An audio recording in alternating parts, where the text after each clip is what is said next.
Hey guys, good evening.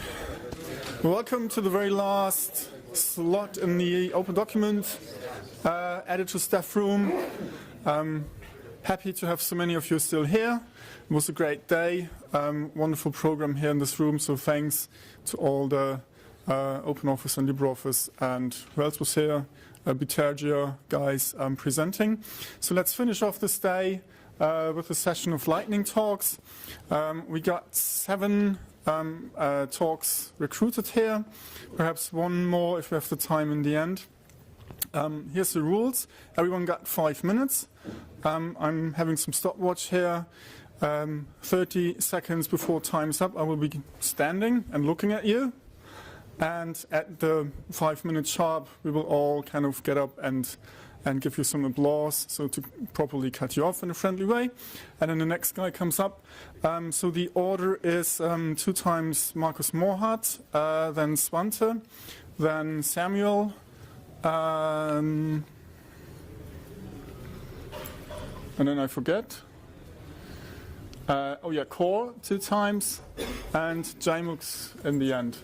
So, without further ado, Markus.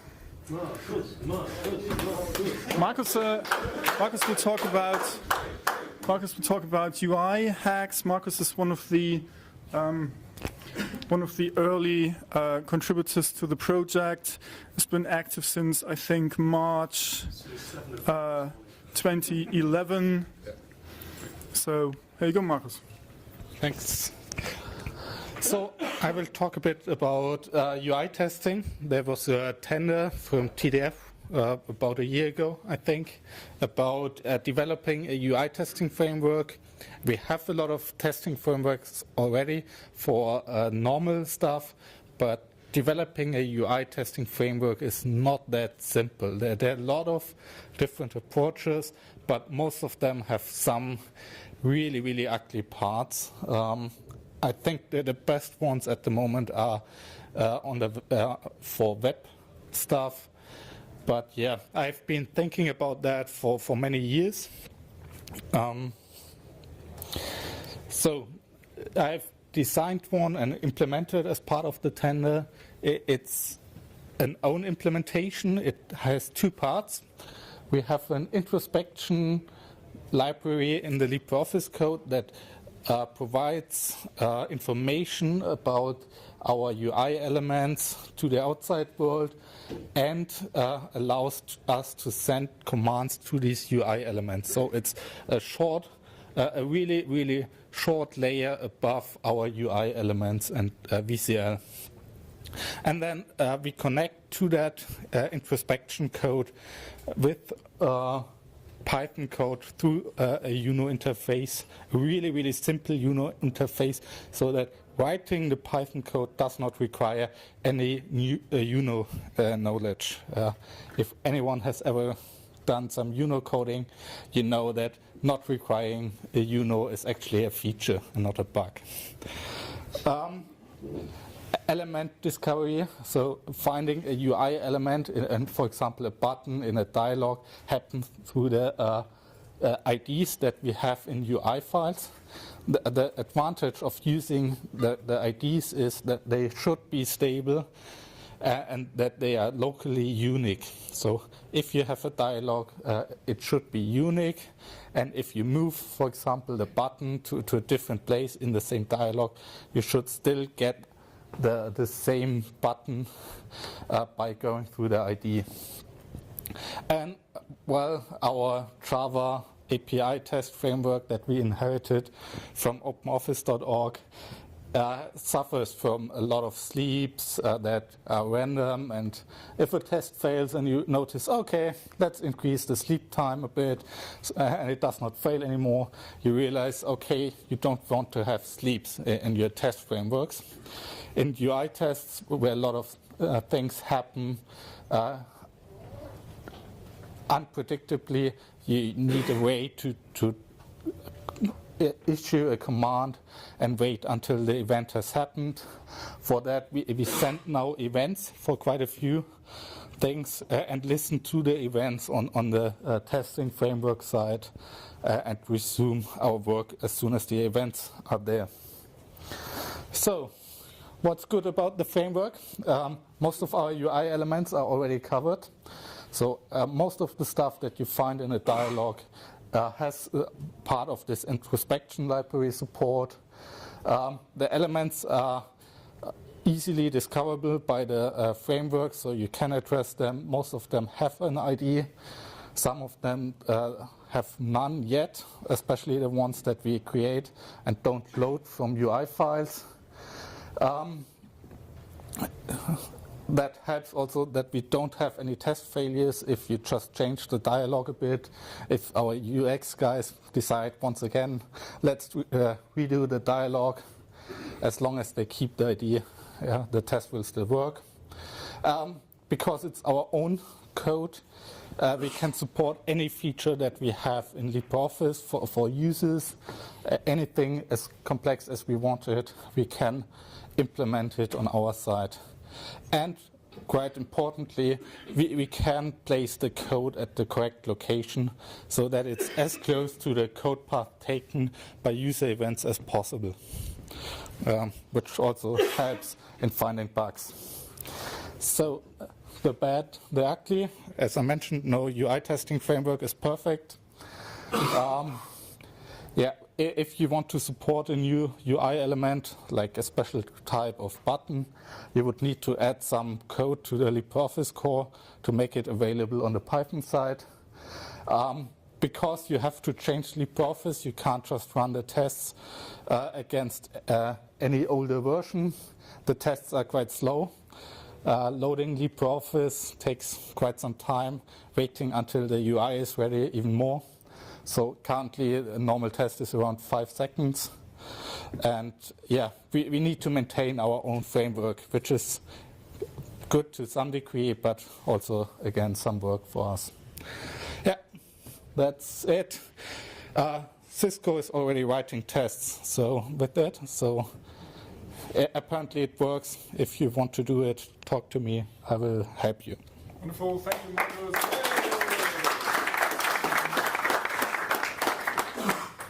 Next. Questions? Yeah, quickly. One question. On the one side, you make no pauses. On the other side, you want to be close to user behavior. Users make pauses. Yeah, but we don't need these sleeps that we have. So that's why we have these events. So we wait until the event is done. Okay, I see. So you just cut out this sleep phases of the user. Yeah, the unnecessary sleep phases. Thanks. So I talked about UI testing while looking at our manual testing, which was more or less the source for all our UI tests in the beginning. Well, we did not have an automatic UI testing framework. We used manual testing for that, which looks a bit like that. You have a simple instruction, you repeat that, but yeah, it somehow doesn't scale. How do you do it in the future if you want to increase the tests? If you want to do more tests, run it on more platforms? Do you want to do that? Just more people doing stupid instructions that were written down? Or do you want to actually use that? That scales perfectly. Like take an Amazon cloud, you could do as much work as you want.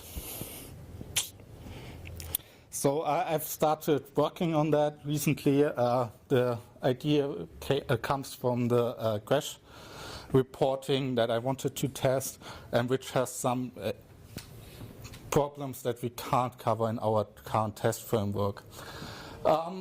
So these tests run currently on release builds, and the idea would be that we start a virtual machine, do whatever we want there. We have a clean state.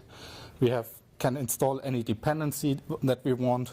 We can test the integration with the system. For example, does the installation work? Does the connection to another service work, all the stuff that we currently can't do in our tests because it either requires to change the system or because it requires some dependencies that we can't assume in our tests.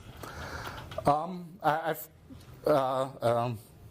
part of our repository some tests already for the crash reporting. I have some ideas how to do it a bit better with the VMs. There's some Python frameworks that you can use. And I want to do that for a number of things that we currently have in the manual test that we can't cover with the UI tests. But taking the UI tests into these tests allow us to more or less do whatever a user does, even if it requires changing the system. I think that's all. Hey!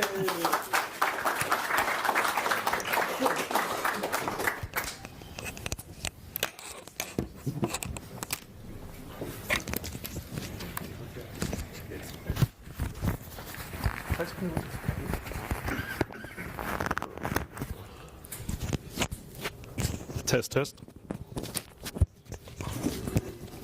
God. Can you hear me? Huh. Shall we start? Hi. I want to talk about changes, and I hope that in a few years we can use a different David Bowie song, maybe Heroes. So hopefully we can do this way. So I want to talk about ODF. So what is, from one side, ODF is just the state of the user's work, right? It can be used but it's used by LibreOffice. It was derived from StarOffice, so it's very typical to LibreOffice. Maybe that's one of the reasons that LibreOffice is so dominant here in the ODF editor DevRoom, right? And it consists, like we heard before, about XML, and images is quite open. But there's a different angle. ODF is also a blueprint. It's an interface between different applications, right? So that's very important here. It is specified by Oasis, where companies and people like me might join, and it's a blueprint that others use this to use the data and give it to someone else, like once on floppy disk. And also very important, it's an ISO standard. There are many standards, but the ISO standard is very important because this is only been done by countries like DIN in Germany, and also very important, a country like Great Britain, Netherlands did, can say we have to, or we demand that this file format is being used. And this is very, very important because there's the biggest impact that ODF had was on Microsoft. Microsoft created in a very, very small amount of time the OXML standard. And it's not even the name, maybe you know it was confusing me a lot in the beginning. The first version of Open Document format was called OpenOffice XML, but then was changed because it was too specific to one application. So if we go to a standard, we want to use a more generic name so others people can join. Yes. So it's called this name was dropped. Office Open and Office Open XML was born by just switching the words. I find it very interesting that they did that. And the most interesting part is, why did they do this? I mean, why did they invested so much money into creating their own ISO standard? And to be honest, I'm not sure, but it has to do with the ISO standard that governments can demand that companies have to fulfill this standard. And I believe that's what I heard, that it's like a domino chain, but this time it started from the biggest player, the governments, going to people like SAP and Oracle, were large companies that supply this file format. So there's a lot power in this. And I guess this is quite often forgotten here, that when I talk at the table, I want to sell my software and I care about, let's say, LibreOffice, and I can't sell ODF. I don't care about ODF, yes. This is very powerful. I cannot explain how powerful and cannot estimate it, but they did it once, and I believe there's a reason that they have to do it again. And there's maybe a leverage how to break the monopoly on the business market. So first, what are the obstacles that we currently have? There are some of them. So first of all, collaboration.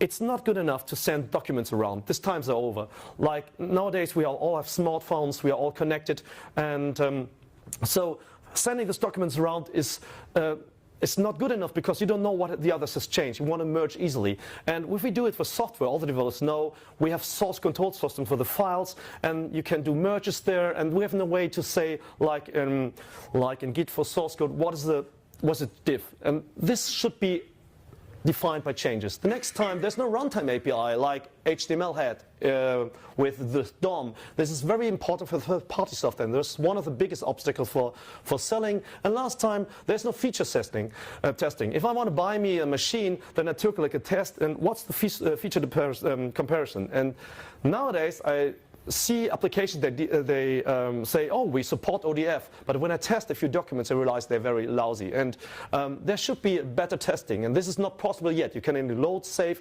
and test. But if we would have something like a feature testing, then we would be very powerful. So how we do it, as I said, with changes.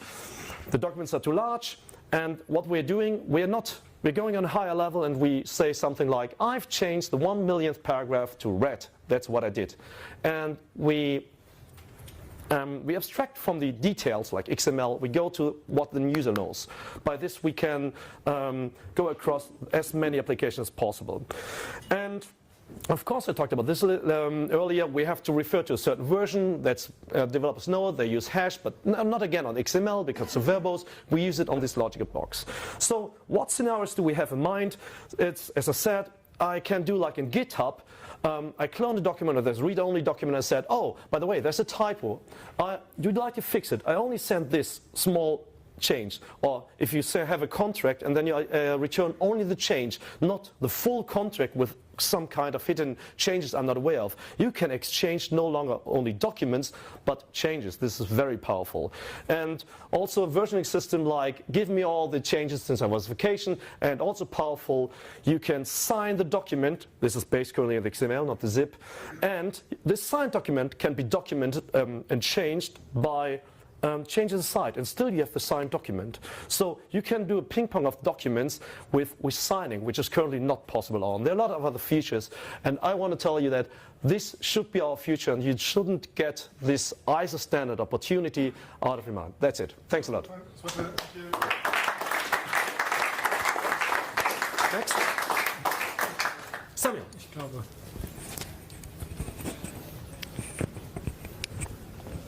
Ja. Willst du anfangen mit Hintergrund, oder?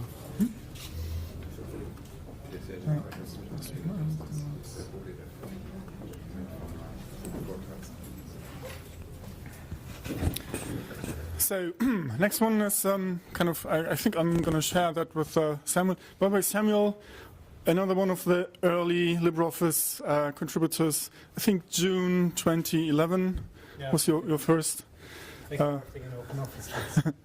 Right. So this is about something that we just started to do. The project's called GPG for Libre. It's about integrating the new privacy guard into LibreOffice. This is all about document signing and document encryption based on public key cryptography using lots of cool stuff that's already out there. The project is funded by the German Federal Agency for Information Security. They do all kinds of things like audits, security recommendations, but they also look into how to strategically change the software landscape to make everybody more secure, and this is one of that.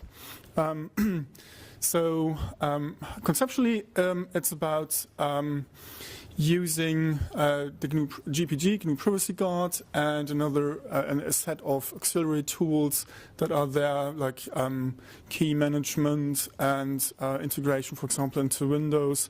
And there's a nice API wrapper for that, GPG-ME, that goes via IPC to out-of-process tools and kind of offload all the security relevant stuff to those tools. So LibreOffice doesn't really have to bother with keeping the passphrase secure and not screwing up with the algorithms.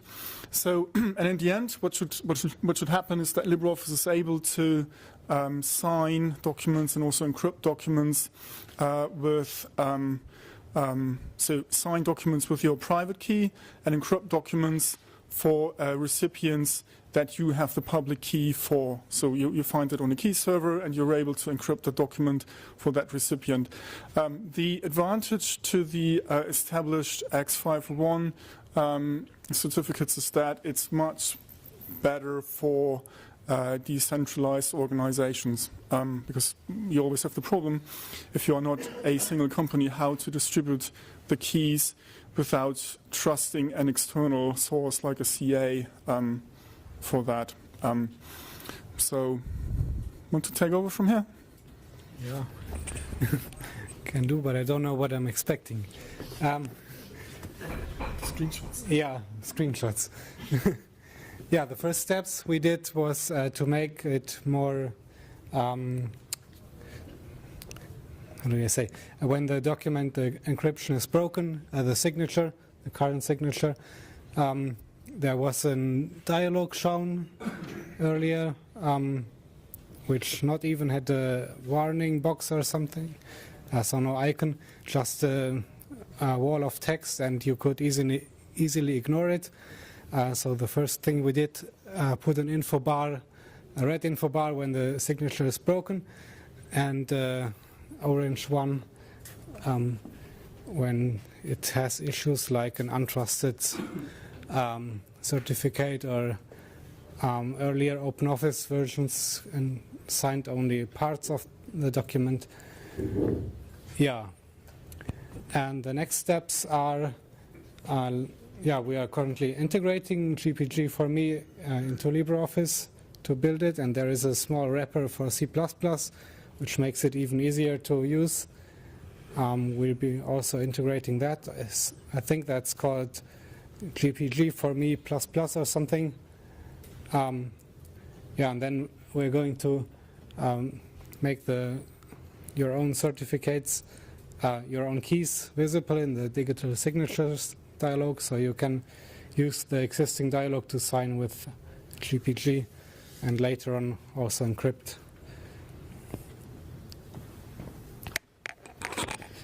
Yeah, and there's all sort of wonderful follow-up projects there, so including PDF signing and stuff like for documents. So for PDF, there's a nice feature that when you sign a PDF, then there's a little area where you can put some facsimile of your actual signature there that then gets integrated to the document, and something like that would be really nice to have for ODF as well.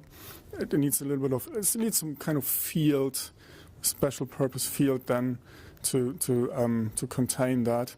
And so for the signature stuff, I think that should be covered by the existing ODF spec. I think for encryption, we will probably have to propose something to the ODF TC, but that's the second step. Okay, so that's about it. It's broadly an announcement that we start working on that, so this is the first steps there. Any questions? Core? Yes? I think it's a good improvement that when the signature is broken, that it's on the info bar.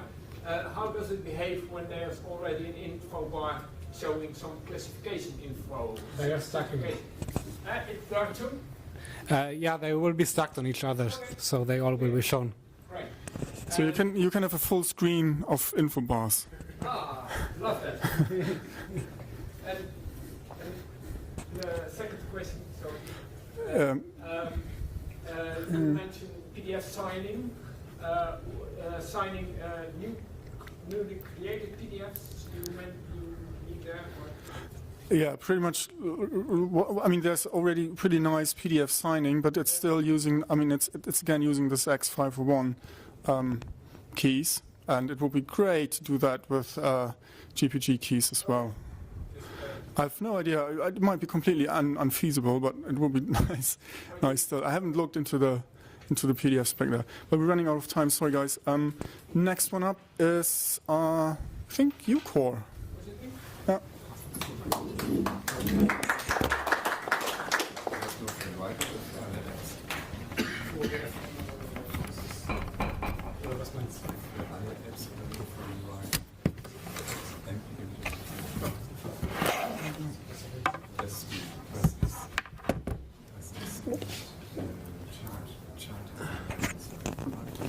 Yeah, so Core is gonna talk a little bit about. Here since 2010. Core is here since forever. Core is one of the founders of the Document Foundation. Has been active in the Open Office project since, I don't know, 2002, 3, 4, 5. Okay. Not too early. Okay. Yes. Here you go. Just good. Thorsten tapped on my shoulder some hour or so ago if I was interested in a lightning talk. So I couldn't make a choice as usual. So I got permission for 2 lightning talks. And I think I want to start with this one.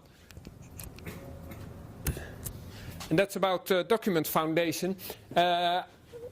Many of you will know, and some or many maybe won't know, about all the good work that's being done behind the scenes to support the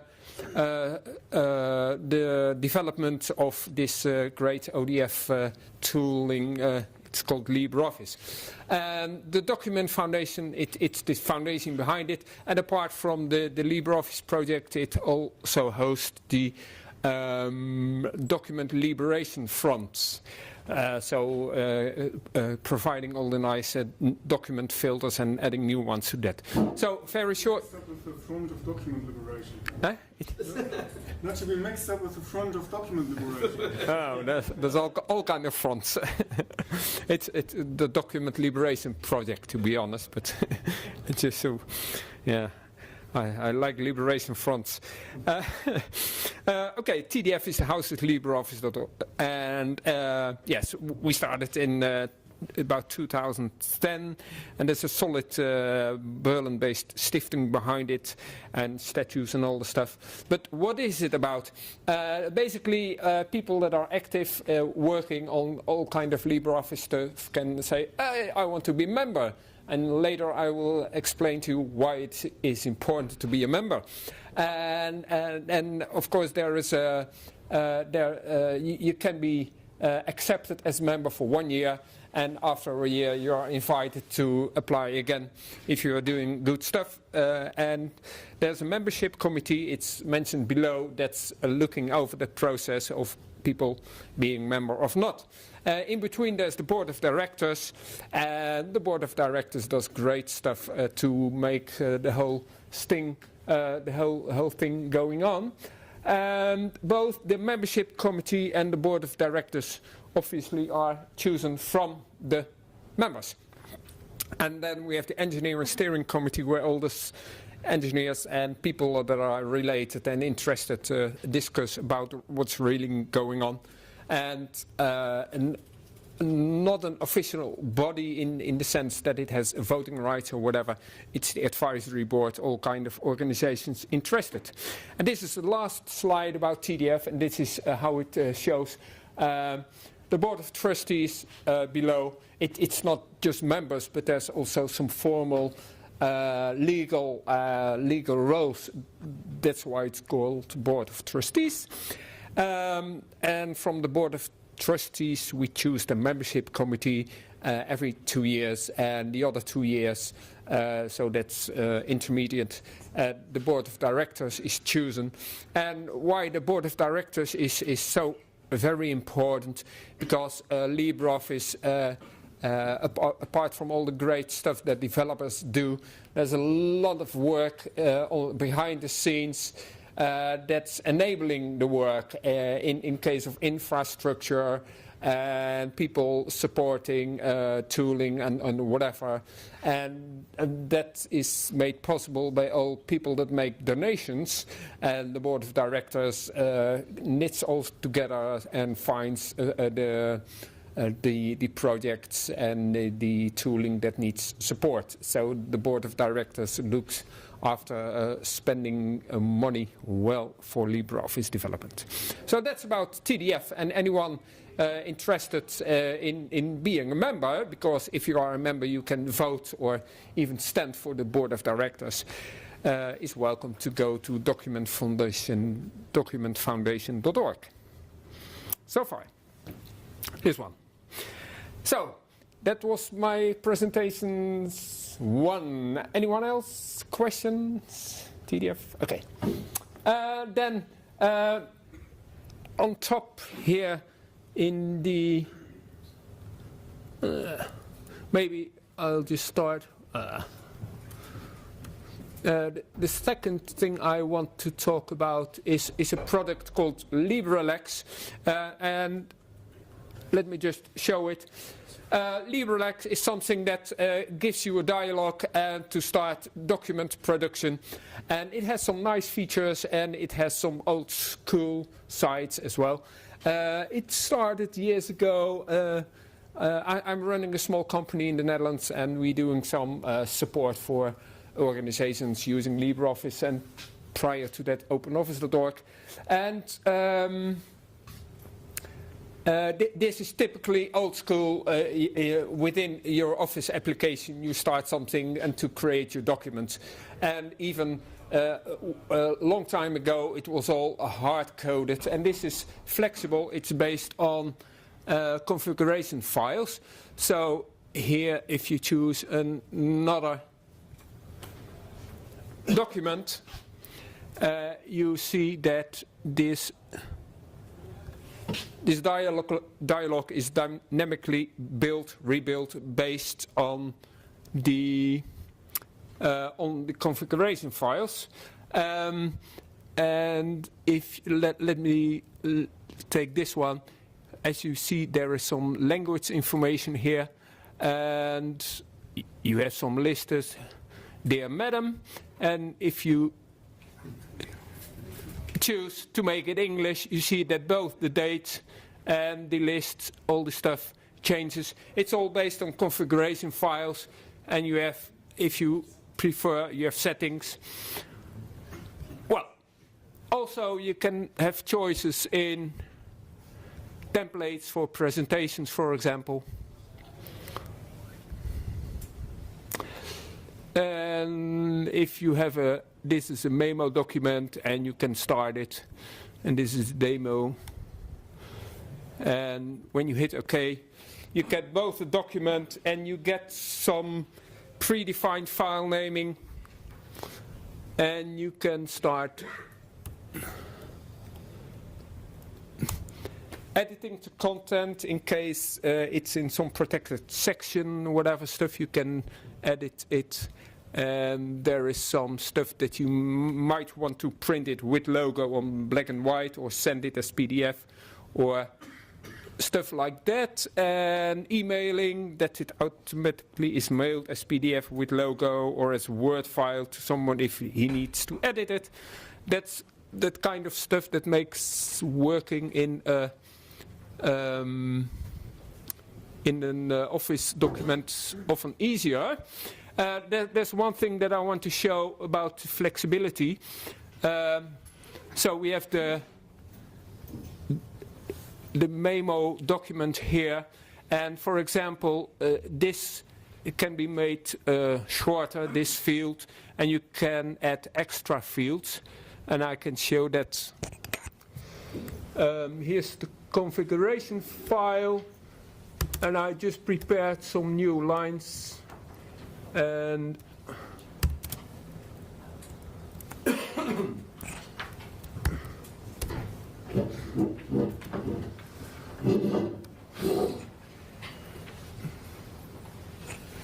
yeah.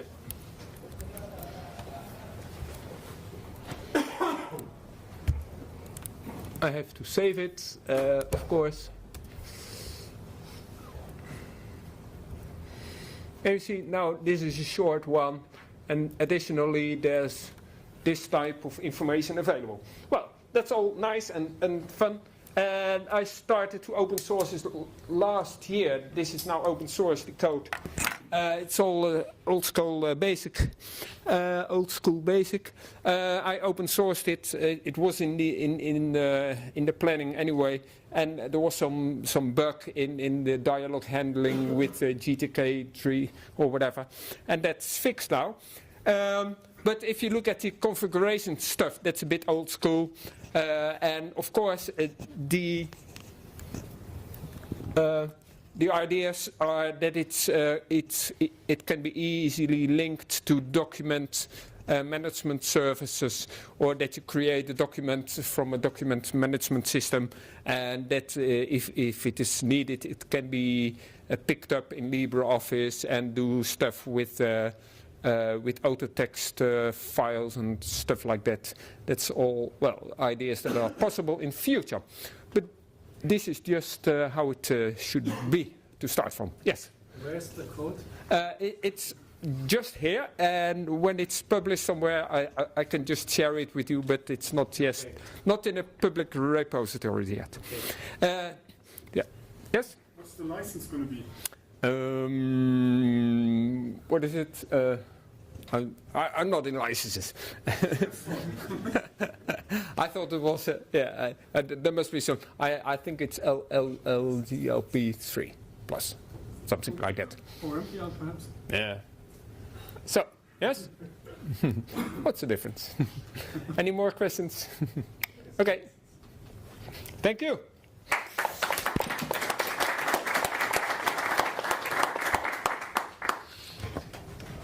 So we have 2 more talks.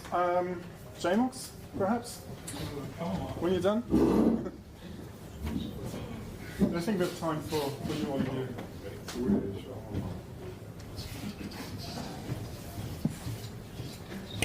Okay, this is very lightning because I just made those slides in the So minutes. next one up was Jan-Marek Glogowski from City of Munich. One of the really large German deployments of LibreOffice, some 17K seats, I think, running LibreOffice, most of them on Linux. And you've been active in the project since when? 2008-9?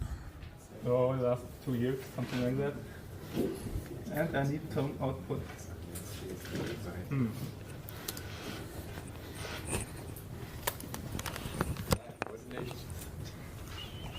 Settings?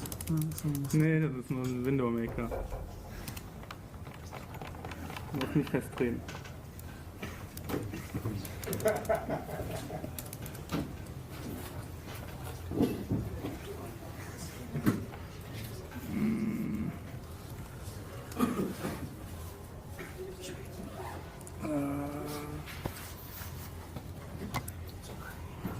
Oder so.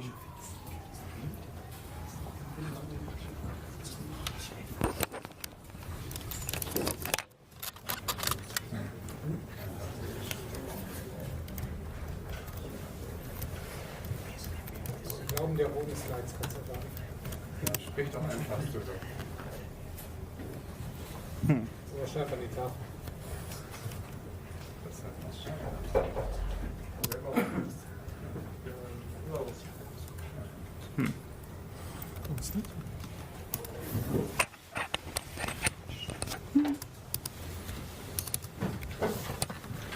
Ja. Das sollte eigentlich.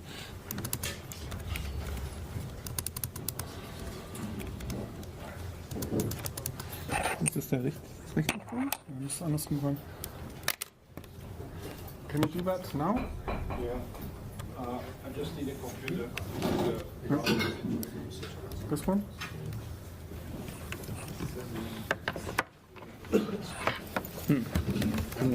Nehme ich meinen.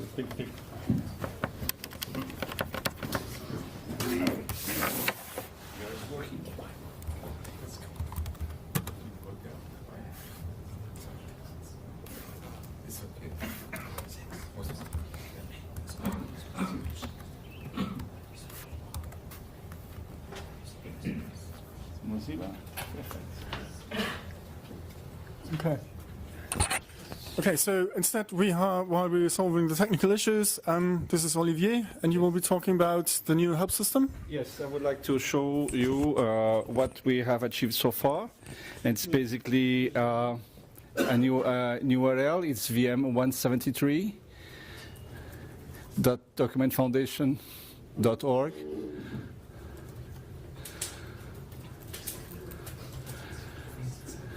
And of course, we have some issues on the CSS, but what we have here is an imitation of what is the help system.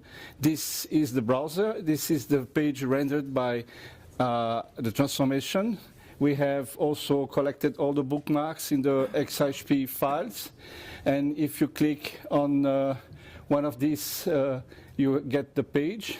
And on the top, you have a search bar that if you type a specific keyword, it's supposed to be to collect all the mentions of calc into this, and then you can then navigate. I have one more things to show. What you see here is on the debugging the XML. You see that you can, this is pure HTML that has been transformed, okay? So we try to preserve, yes. What we have here is only the index.xml, which is the entry page. There is a JavaScript microserver running there. Okay, so that takes the links and transforms inside with JavaScript. I also would like to show if you can type after the URL /index.html and then a question mark, question mark page equal shared /test.xhp test.xhp.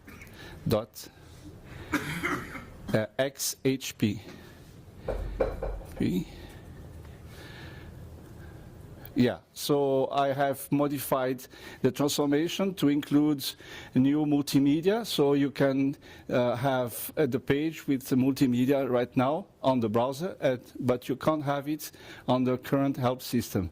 So if you start the multimedia, it goes to YouTube and brings you the, okay? So this is what we have achieved so far in trying to bring the help system into a more modern technology. That's it, okay? And just one thing, we plan, I think it's a good idea to have this system bundled into an extension, okay? So it can, what? For testing. It may be interesting to distribute in a different way rather than installing packages. Okay, and it can run locally or in a server. Yeah, thank you.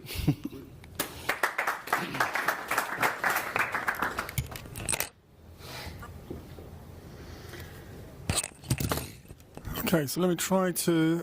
Can you help me? What's the name of your slides? My slides. Plugfest? No. Erste. This one? Ja.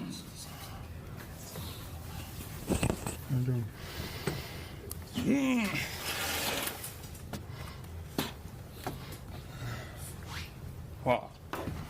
Okay.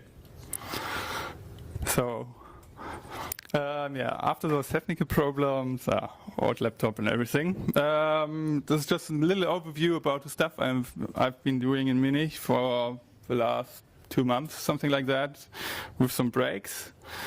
Basically, the LibreOffice processes all stuff to do in an event loop. In LibreOffice, it's called a task loop, and the current origin where I'm coming from is, there are 2 different types of tasks. Some are timers, which are somewhere executed in the future, and some are idles, which are executed instantly. Basically, there is some definition of busy. So at some point, LibreOffice says I'm busy. So at this point, no idle task should run. But this is very strange implemented in different backends. And some backends even do not implement it at all. So this is kind of a crazy definition of busy. the main problem is that it's really kind of random how LibreOffice processes the stuff. So even if you say, okay, process the next event or task or whatever, sometimes it processes 2 if a system event is there. Sometimes it processes even 2 LibreOffice events. This is not really idealistic from the point of view if you want to know how stuff is running in LibreOffice. And then there are some really freaky stuff, like there are some commands in the Mac OS backend where saying, oh, at some time we are losing timer events. Nobody knows why. The commands are from 2000, really, yeah. So they are quite very old code. And yeah, so this is really what the fuck code at that point. And we have heard that today in the talk from Michael Meeks about the parallel processing with threads, that already there are a lot of problems there. And when I was started and looking into this code, I can understand why there are problems, because it seems that everybody just, for every bug in that code, they implemented workarounds instead of rewriting the whole stuff from scratch with a normal idea. And how, in a normal way, normal tasks and event loops working today is in toolkits. So where we are currently is it's only scheduled by priority now. So like all the normal event loops, every event or task has a priority and it's scheduled like that. So we do ignore completely those busy stuff. That's really crazy anyway. The other thing is that LibreOffice was more or less polling with a task which just occurred because we were missing some timer tasks sometimes. So we started just to poll, so in case we missed something, we found a way to continue the stuff. The single system timers work except for macOS, because I don't have a macOS platform yet. I will get one. Sometimes at FOSDEM, and then I hopefully can fix the macOS backend too, so that it has a single system timer. Then there was a strange feature that every task has to wait at least 1 millisecond for whatever reasons. I don't know, this was very strange too. I dropped that too, and I didn't see anything why that couldn't work in the future. At least all the unit tests which were there still are working. The refactoring of all those code made also I made it in that way that all single tasks and patches passed all the unit tests, and even I added some more unit tests to test real strange stuff like round robin. When you have 2 tasks with the same priority, they are currently scheduled. No, they are not scheduled, because then the first task is working all the time until it is finished, even if it's processed multiple times. And then the second task is just tagging, and a little round robin at that point fixed that too. And one really stressful test, which I find, because sometimes I really made bugs in it, and all the unit tests still passed, but the desktop unit tests and LibreOffice Kit unit tests are so complex that normally they instantly fail if something is wrong in the event management or in the task handling. So that's the current status. Missing is basically the macOS stuff. So where we are coming to is that we run the LibreOffice event loop just from the system timer. We don't have the polling, so we just restart the system timer to execute exactly when the next task is valid, or even if it's 0 seconds, we instantly return and process that. I had the strange situation when I refactored some code and merged it, that it became faster, that unit tests broke because they were too fast. But I fixed those unit tests now. And what we are want to have is to have locking. So currently the main loop is not multi-threading safe. We already have those problems where some events or tasks are created in another thread and then are run in the main loop and then stuff simply breaks. And we want to get that too. This is currently hard because the tasks are owned by their threads. So it's really, basically the only solution to that is currently to have a main global log for the event loop and lock it, and so you can release the stuff. All other event loops have... Yeah, sorry. Yeah. Okay, 6.5 minutes. We have a few times. We have a few minutes for questions, I think. Yeah, all the other event loops are just not owning the tasks, and they're normally owned by the event loop, and we want to have that in LibreOffice too. It's crazy stuff. Get rid of that. Thanks for looking into this.